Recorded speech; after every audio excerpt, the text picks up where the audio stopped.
दोस्तों सच्चे हृदय से कमेंट बॉक्स में लिखे जय माता दी। दोस्तों नवरात्रि की अष्टमी और नवमी तिथि पर कन्या पूजन का विधान है।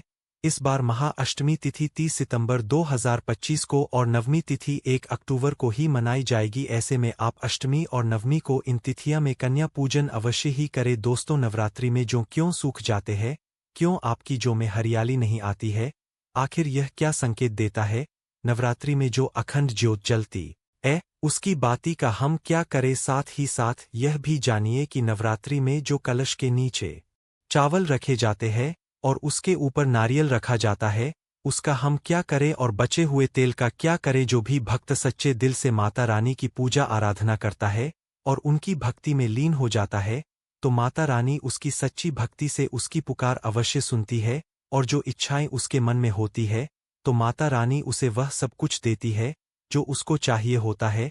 माता लक्ष्मी दोनों हाथों से धन की वर्षा करती है। माँ दुर्गा इस पर अपनी कृपा दृष्टि बनती है। जो नवरात्रों में खासतौर पर माता की सेवा में लग जाता है, देखिए माता की सेवा में आपको बिल्कुल भी कंजूसी नहीं करना है। दिल खोलकर माता रानी की सेवा करे, जितना हो सके माँ को प्रसन्न करने में लग जाए। साल भर के इस त्योहार में माता धरती पर आती है और इस पर कृपा दृष्टि बनती है। जो माता को सच्चे हृदय से प्रसन्न करता है, उसे रंग से राजा बनाकर ही जाती है। फिर चाहे वह राजा हो या भिखारी, माँ की नज़रों में वह सबसे बड़ा है जिसकी भक्ति में प्रेम, आस्था और माँ के प्रति सच्ची लगन हो। इसीलिए माँ की भक्ति में आनाकानी ना करे। दोस्तों एक बार सच्चे हृदय से कमेंट बॉक्स में लिखिए जय माता दी और हमारे चैनल को सब्सक्राइब करके बेल आइकन जरूर दबाइएगा। दोस्तों सबसे पहली बात, नवरात्रि में हम एक माटी के प्याले में जो बोते हैं ताकि हमारे घर में सुख शांति बनी रहे और माता प्रसन्न हो जाए। जो जब हरे भरे होते हैं तो घर में हरियाली आती है और सुख समृद्धि की प्राप्ति होती है।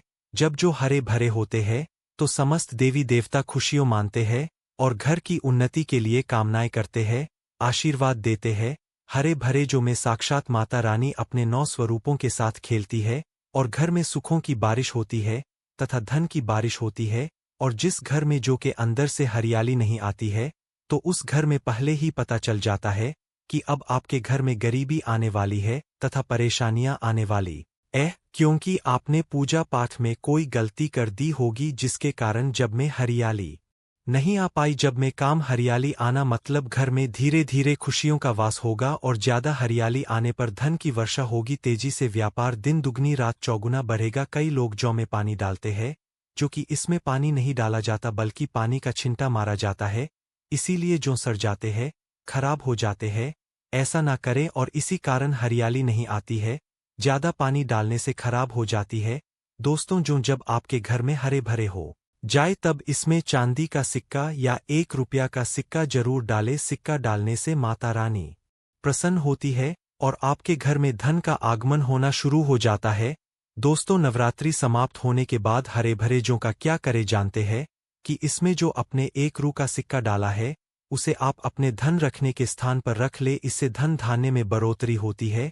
और अंत में नवरात्रि समाप्त होने के बाद इन जौ में से थोड़े पत्ते माता रानी के प्रसाद के स्वरूप में पूरे परिवार को खिलाएं। इसके पत्ते खाना बहुत ही शुभ और मंगलकारी माना जाता है। इसे जो भी खाता है वह जल्दी बीमार नहीं पड़ता। और बाकी आप इन जौ को गंगा में विसर्जित कर दे या नदी की धारा में छोड़ दे, इससे आपका व्रत संपूर्ण और सफल हो जाएगा। दोस्तों कई लोग अपने घर में अखंड ज्योत जलाते हैं और जो बाती होती है तथा तेलवाती उसे कई लोग इधर उधर फेंक देते हैं या अपने घर में संभाल कर रख लेते हैं या फिर पानी में डाल देते हैं, जो कि इससे आपको कोई फायदा नहीं होता। जो अखंड ज्योति होती है उसे आप मामूली ना समझे, यह बुझने के बाद भी जागृत अवस्था में होती है। इसमें साक्षात माता दुर्गा का वास होता है। नवरात्रि समाप्त होने के बाद इसके बचे हुए तेल को आप बच्चों की मालिश करने के लिए रखें और आप भी इसे मालिश करें। इससे आपकी सभी बीमारी दूर हो जाएगी और आपके ऊपर सकारात्मक का संचार होगा। और साथ ही साथ जो अखंड ज्योति की बाती होती है उसे अपने बाजू में बांध ले। ऐसा अपने कोई नहीं रोक नहीं है, बच्चे बड़े सभी बांध सकते हैं। इसको बड़ा करने के लिए इसमें आप कलाबा से बढ़ा सकते हैं। नवरात्रि में जब कलश स्थापना की जाती है तो कलश के नीचे चावल जरूर रखे जाते हैं और कलश के ऊपर एक नारियल भी जरूर रखा जाता है। ऐसे में हम इन दोनों चीजों का क्या करें चलिए जानते हैं। सबसे पहली बात, कलश के ऊपर जो नारियल होता है उसे आप कन्या पूजन में तोड़कर कन्याओं को बांट दे और आप भी माता रानी के प्रसाद के स्वरूप में खा ले। आप चाहे तो नारियल सबूत ही गंगा में विसर्जित कर दे और जो कलश के नीचे चावल रखे जाते हैं उसे आप थोड़ी हल्दी में पीला करके एक लाल कपड़े में बांधकर अपने धन रखने के स्थान पर रख ले या अपने पर्स में रख सकते हैं। इसे तेजी से धन बढ़ता है, माता लक्ष्मी की कृपा प्राप्त होती है। और बाकी चावलों को आप पक्षियों को डाल दें या गंगा में विसर्जित कर दे और जो कलश और जो होते हैं उसे आप गंगा में विसर्जित कर दे। ऐसा करने से नवरात्रि का संपूर्ण फल प्राप्त होता है और व्रत रखने का फल शीघ्र ही मिलता है। और भूलकर भी यह गलती कभी मत करना, गंगा में कचरा आदि धूप बत्ती के डिब्बे माचिस की डिब्बी भूलकर भी मत डालना। सड़े गले फूल गंगा में नहीं डालना चाहिए, इससे उल्टा व्यक्ति नरक में चला जाता है और परिवार में गरीबी का वास हो जाता है। गंगा मैया क्रोधित हो जाती है और श्राप देती है, इसीलिए ऐसा घोर पाप कभी मत करना। दोस्तों, अगर आपको माता रानी की चुनरी उपहार में मिली है, जैसे जागरण आदि से या किसी पंडाल से या धार्मिक यात्रा से, तो ऐसी माता की चुन्नी बहुत ही शुभ मानी जाती है। इससे आपका वैवाहिक जीवन सफल हो जाता है। माता रानी की चुन्नी को आप संभाल कर रखें। इसे आप करवा चौथ पर, बट सावित्री व्रत आदि में या किसी पर्व पर त्योहार में अवश्य पहनें। इसमें माता रानी का आशीर्वाद होता है जो आपको प्राप्त हुआ है। ऐसी चुनरी सदैव संभाल कर रखे, क्योंकि माता की चुनरी जागृत अवस्था में होती है। इसे साधारण ना समझे, लेकिन क्या आप जानते हैं कि शारदीय नवरात्रि के इन 9 दिनों में अगर आपको यह संकेत मिल जाए तो समझो माँ दुर्गा आपकी भक्ति से बहुत खुश है और आपके घर में माता रानी आने वाली है। जल्दी ही आपके जीवन में अच्छा समय आने वाला है। इन संकेतों का मिलना अत्यंत ही शुभ माना गया है, इसीलिए आप इन संकेतों को नज़रअंदाज न करें। यदि आपकी नींद नवरात्रों के दौरान सुबह 4 बजे के आसपास खुलती है तो इसे बड़ा ही शुभ संकेत माना जाता है, क्योंकि यह समय ब्रह्मा मुहूर्त कहलाता है। इस समय देवी शक्ति अपने सच्चे भक्तों को ही जागती है।